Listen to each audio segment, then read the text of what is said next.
legend of the NFL, a legend, an icon of the Pittsburgh Steelers. He won 2 Super Bowls, Keith, in 2008 and 2010. He is in Dublin and he's live on the line now. It's Brett the Diesel Keisel. Brett, good morning. Morning, Brett. Good morning, boys. How we doing? I'm going to say this to you and I know you're going to understand it. What's the crack?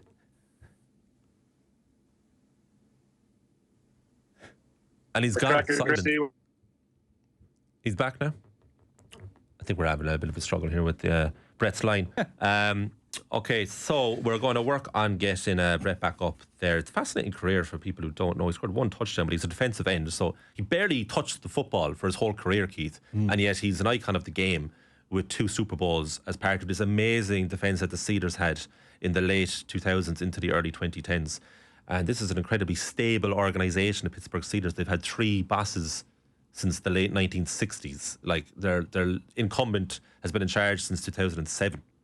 I like that, though. It's a great base, isn't it? Just feel secure, and whatever happens in the dressing room, you know, well, they're not going to pull the bullet. No. They're not going to pull the trigger on the manager.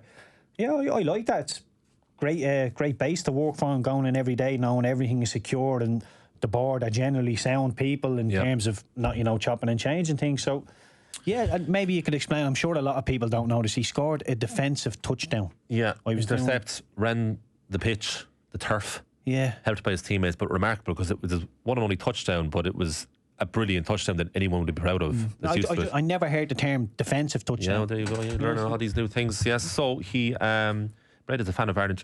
He fished in Laois earlier this year. Hence the question, what's the crack? Because he understands this lingo. He's a big fan of it. Originally from Wyoming. I'm back now. So, while we're waiting to re-establish the line there, just in case we can get Brett back, another shout for underappreciated player. And I like this one, right?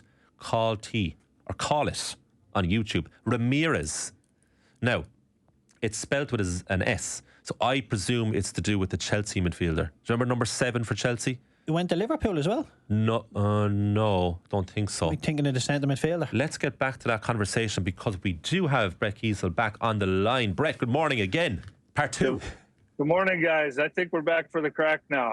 You got it straight away. Great to hear. I mean, I thought I was going to fall flat when I asked you what the crack was because it was silence on your end. But you're very understanding of this Irish lingo. I appreciate you guys pumping me up, like talking about my interception return and the history of the Steelers. You guys know your stuff. Thank you. We wanted to talk with you about that, but we didn't know if we were going to get you back, so we may as well just talk about Brett, but now we can talk with Brett. Look, we should start with what's happening this weekend, of course, because history is created in Ireland, the first ever NFL game to take place here. It's in Croke Park. You're aware of the stadium already, I know. I heard you talking about it earlier this year, but it's incredibly exciting, isn't it?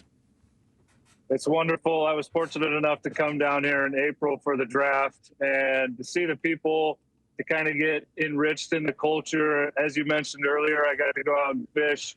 We've just had such a wonderful time. And I got to give a great shout out and just can't think about our late owner, Dan Rooney.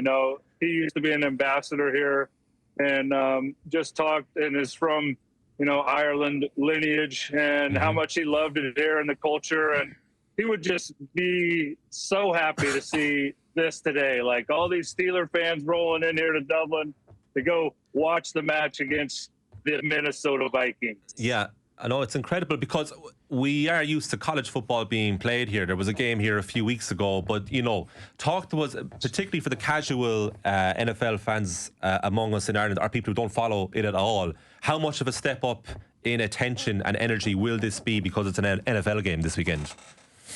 Well, the main thing is it is a regular season game. It's the first one here. There has been a preseason game, which is kind of when teams are figuring out who's going to be on their roster and who they're going to take for the season. But the regular season games means everything. Every game is important. You're trying to stack as many chips as you can going into January and February when Super Bowls are won. But you need all these games. It's a little different feel coming across the pond and, trying to get your routine to where it is to play. But the great players know how to do it. And I just can't wait to see Croke Park decked out and terrible towels going crazy for them Steelers, baby. Absolutely. Well, you, of course, will be biased here when I ask you this question, but who's going to win on Sunday between the Steelers and the Vikings? Because they're both 2 from 3 so far this year.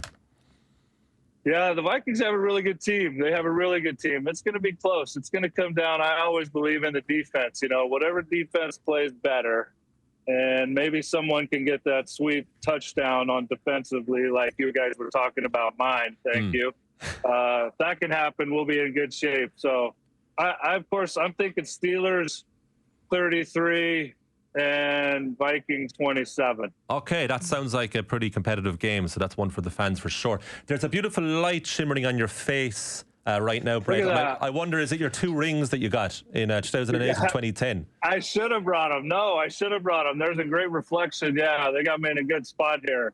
I love seeing the beautiful sunshine here in Dublin this morning. Oh, you know how to flatter us. If you had to pick, I mean, they're both so special, of course. And I don't want to be asking you questions that you've been asked countless times before, but is there any preference at all between those 2 Super Bowls in 2008 and 2010? Were they very different? Were they the same feeling?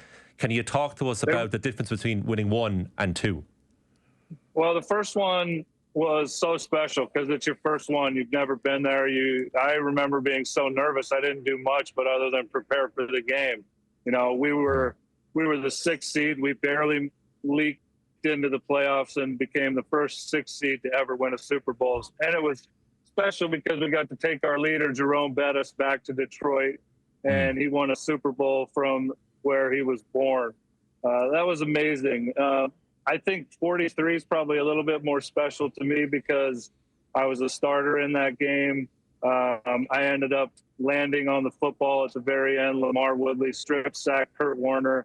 I landed on the ball. That's called a fumble recovery, and the game was over. We took a knee, and the confetti rained down, baby. That fumble recovery is like, in the grand scheme of things, I don't know if you heard us talk about this, Brett, but one of the few times that you actually touch the football. And that's so fascinating to the likes of Keith and myself who talk about soccer here all the time, and that, obviously forever you have the football at your feet.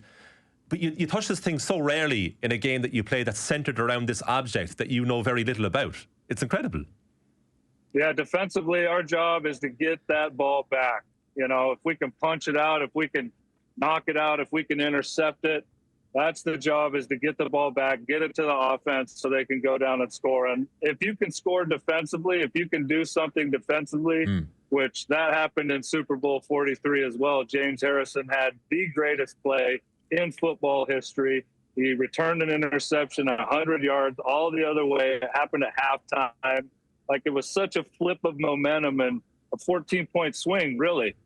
So it's very important, and that's what we're trying to do, get that ball back.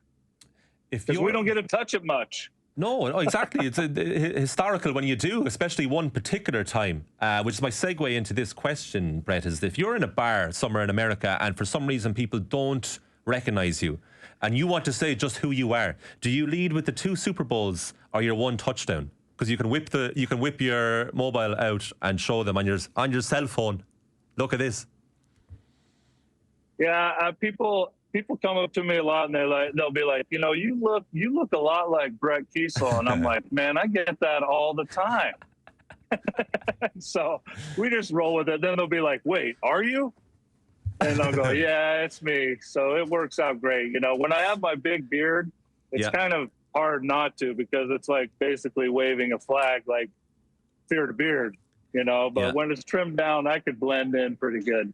Because it's funny, because you were part of this incredibly successful organization in the NFL for 4 years without getting a start, from 2002 to 2006. So you could have gone about your business in America, and then you decided, maybe there's not too many characters left in the game anymore. I believe you were inspired by ice hockey when the beard came in. That's true. You know your stuff, buddy. That's true. The Pittsburgh Penguins are an ice hockey team. The year before, in 2009, I saw all these guys. It's mystique or team. Like, for superstition, they grow their beards out during the playoffs. I'm like, man, I've never really done that. I've never really just let it go. And we ended up kept winning. And so I just let it go all year for superstition. And it really turned into an amazing thing. We went all the way to Dallas and played in our third Super Bowl. And unfortunately, we ended up losing that game, but something great came out of it. We came up with shear to beard, and we've grow the beard out, cut it out, and every year for charity. It all goes to Children's Hospital of UPMC. And, you know, we've raised over $1 million thanks to wonderful Steeler Nation and people that appreciate the beard. Yeah, now, Brett, what I wanted to ask you, when you won the Super Bowl, even the first time or the second time, did you get that feeling of achievement? You know, I felt I went around my whole career chasing this feeling of achievement, but never quite got it. But when you look at the American footballers in the Super Bowl, it feels like once you win the Super Bowl, that achievement is just unlocked straight away. I'll never forget it, going into the locker room having won, and there were robes in our locker room that had Super Bowl champions on them. All of us put our robes on, you know, because it's the pinnacle. You work so hard, you train so hard. There's so many things that you have to overcome to just get to that game and to win it, and to have, it's just a relief. This just joy, relief that comes over your body that you have reached the top. You can't get higher. This is as high as it gets, and it's going to last forever. And that's an amazing, amazing feeling. Tell me this, Brett. How do you ever replace the buzz of playing in such a successful team? You know, when you retire, how do you replace it? Because I know you're a big man for fishing. You're in Leash, enjoying yourself doing that in Ireland. How do you substitute it? For me, I replace it in the outdoors. I love the outdoors. I love being outside. I have a farm back in Pennsylvania. It's incredible to go there. I like to hunt, so I'm an archery hunter, and it's intense when you're archery hunting. It's the animals are close, and you know you got to be right in there. That's really the only thing that could get my heart pounding, like, and adrenaline going, like running out the tunnel and playing ball. Is being around, I think, like wild animals, bears and such. Archery's bow and arrow, is it? Huh? Archery yes, is bow and arrow. Yeah. Yeah, bow and arrow. Oh my I God, have that the seems long intense. bow. You know, that was my sack dance. I would do the shoot the arrow up into the stands. So what's your relationship with bears like? Are you not terrified of them? Because it's such an alien concept to people in Ireland. We're brother bears, yeah. And I don't hunt the bears. I'm mostly hunting deer. I tell people the recipe for a great beard is deer meat. You know, I grew up eating deer meat, and we hunted on our farm, and you know, that's just how I enjoy getting close. Now with the bears, we have bears everywhere in Pennsylvania, and you know, we just hug it out when they come by, say, what's up? I haven't seen any deer. Have you? No, we'll go, you know, about our business. That's all. Is it true your coach, Mike Tomlin, would get frustrated when you were stroking your beard in team meetings? Well, yeah. I mean, it just distracted him, I think. So he would just tell me, like, put your hands down. Because, you know, when my mustache was long, it got long enough that I could, like, pull it behind my ears. You know, it got real long. So he would be like, stop doing that. You're messing me up. I'm trying to teach the team here what we need to do. Yeah. But we were lucky to have a great leader in Coach Tomlin. You know, he's a winner, and it was awesome to win a Super Bowl with him. The length of the beard was nearly as impressive as the Super Bowls themselves, Brett. Look, time is of the essence, so I just want to get across a few of the best bits, right? And again, don't want to be asking questions that you're always asked, but I'm fascinated by these answers. Who's the best player you played with? I think the best player I played with was probably Colm. He had a gift that he could see things, and he made our defense really special. And the same question, but against, and you played against some bona fide legends. I would probably say Brady, just with his resume. He was very tough to beat, and obviously he's got rings that scatter across both hands. So it was great to go against him. And yeah, you know, I got to strip sack him in Pittsburgh. That's a nice memory I have. you know, the sense of your career overall, is it a sense of complete accomplishment? Because I know, Brett, when you were starting off, you wanted to play offense. You wanted to be a tight end. And then the coaches saw something else in you and they discovered a different path. But you won the ultimate twice. So do you feel completely fulfilled in this life that you hadn't destined for yourself specifically?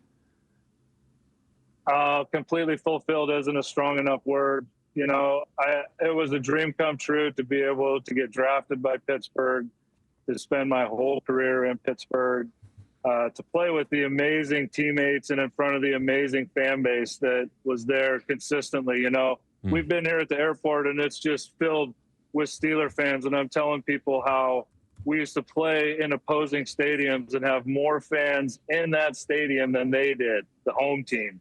So it's going to be and was amazing to be a part of this journey here in Pittsburgh. And fulfilled isn't strong enough word. I'm totally satisfied. Just final word from me on Aaron Rodgers. I know you're very familiar with Rodgers and his greatness, but can you put it into word for us beyond us just observing him? What's he like up close? He's great. You know, he was one of those guys that actually beat us in the Super Bowl there in Dallas. So when I first saw him, I went up and I was going to sack him because I felt like I owed him that. And, you know, it kind of shook me off, you know, but he's been great. I think he's someone that the team really looks up to and can still sling the rock. So he's going to have to keep going, and we hope he can stay healthy and take us back to the Super Bowl. What's your advice for Keith here to grow a big beard? Well, you got to have some deer meat. I mean, that's the number one thing. So I'll send you some, bud. Yeah, I'll take some deer meat. I have a very, very wispy beard. Very wispy. What is wispy? Yeah, and then you just... Patchy. You ever growed it out? Ever let it go? I did, but I've got like tints of ginger, a little bit of white, some grey, some black in there. If I am going to grow it out, I think I'd have to dye it as well. And that's where it's too much maintenance. Yeah, well... You and your colleague there, you might have to come up with a bet, and whoever, you know, wins keeps the beard, and whoever doesn't is going to have to grow it for the whole year. No, yeah, Brett, we're in the 3 stages of beard here. This is stubble, a little bit of beard for me, and a lot of beard for you, and that's a perfect place to leave it because it's the beard himself. Brett, what a pleasure. Enjoy the weekend. Have a great time. Thanks a million for coming on with us this morning. You boys keep up the great work and go Steelers. Let's go.